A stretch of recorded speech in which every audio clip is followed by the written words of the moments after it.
Kami generasi Al-Quran.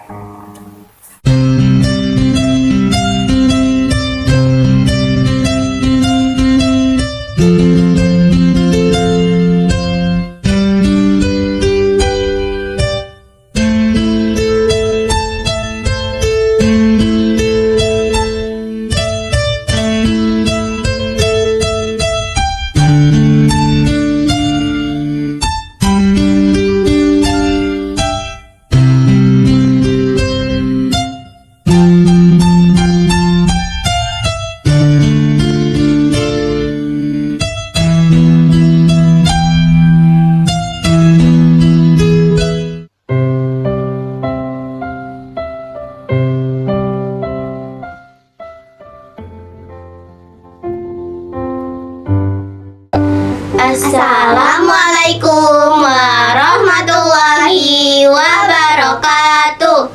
Alhamdulillahirabbil alamin. Wassalatu wassalamu ala Rasulillah wa ala alihi wa sahbihi ajmain. Perkenalkan, nama saya Aimi Maura dari kelas 5B SD Alirsat 02 Cilacap.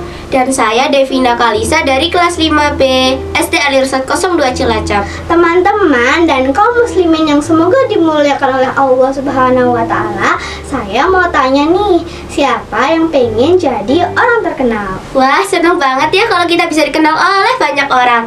Sekarang kita mau cerita sedikit tentang seorang pemuda dari kalangan tabi'in. Pemuda ini tidak banyak dikenal di bumi, tapi begitu sangat dikenal di kalangan penduduk langit. Pemuda ini juga memiliki penyakit kulit. Ayo, siapa yang tahu siapa nama pemuda ini? Ya, dia adalah Uwais Al-Qarni.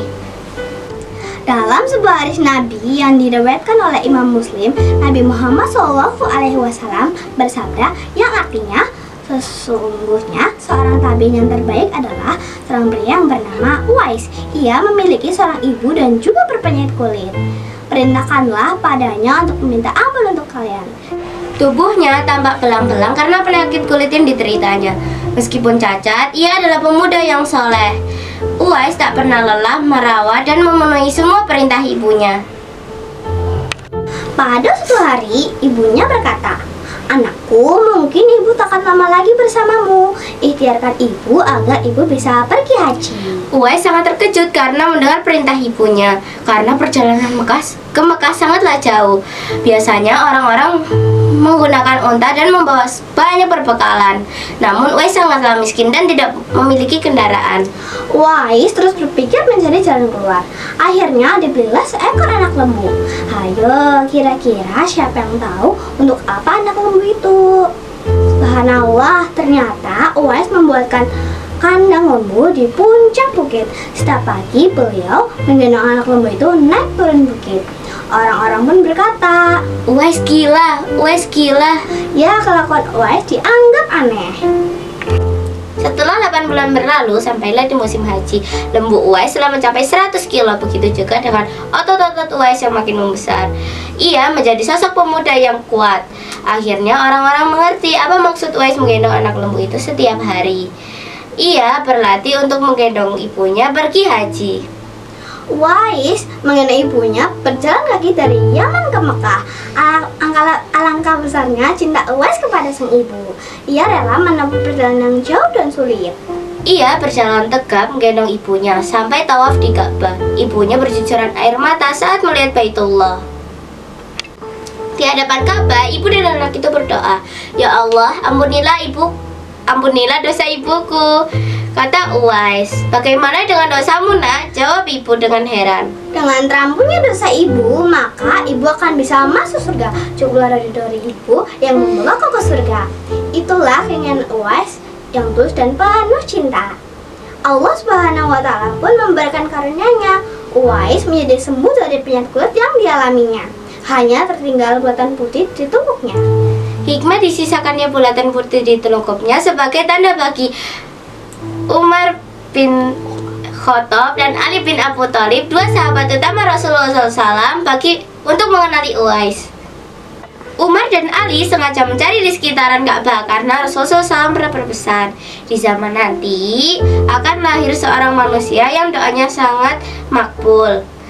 Kamu berdua pergi cari dia dan dia datang dari arah Yaman. Jika bertemu, mintalah doa untuk kalian berdua.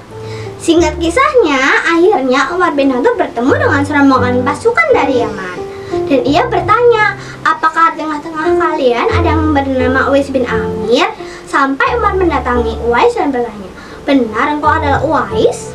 Ya, benar, jawab Uwais. Umar pun bertanya lagi, benar engkau dahulu memiliki penyakit kulit lantas sembuh kecuali 1 dirham? Ya, benar, jawab Uwais. Umar bertanya lagi, benar engkau memiliki seorang ibu? Ya, benar. Umar pun berkata, mintalah kepada Allah untuk mengampuniku. Kemudian Uwais mendoakan Umar dengan meminta ampunan kepada Allah. Kemudian Umar berkata, engkau hendak pergi kemana? Uwais pun menjawab, ke Kufah. Bagaimana jika aku menulis surat kepada penanggung jawab di negeri Kufah supaya membantumu? Uwais Al-Qarni pun menjawab, aku lebih suka menjadi orang lemah atau orang miskin. Kata Imam Nawawi, Uwais adalah seorang yang menyembunyikan keadaan dirinya. Cukup Allah dan dia yang mengetahuinya. Tidak ada sesuatu yang nampak pada orang lain tentang dirinya. Itulah yang ditunjukkan oleh orang bijak dan wali-wali Allah yang mulia. Semoga kita bisa diberikan kemudahan untuk berbakti kepada kedua orang tua kita. Amin ya robbal alamin. Wassalamualaikum warahmatullahi wabarakatuh.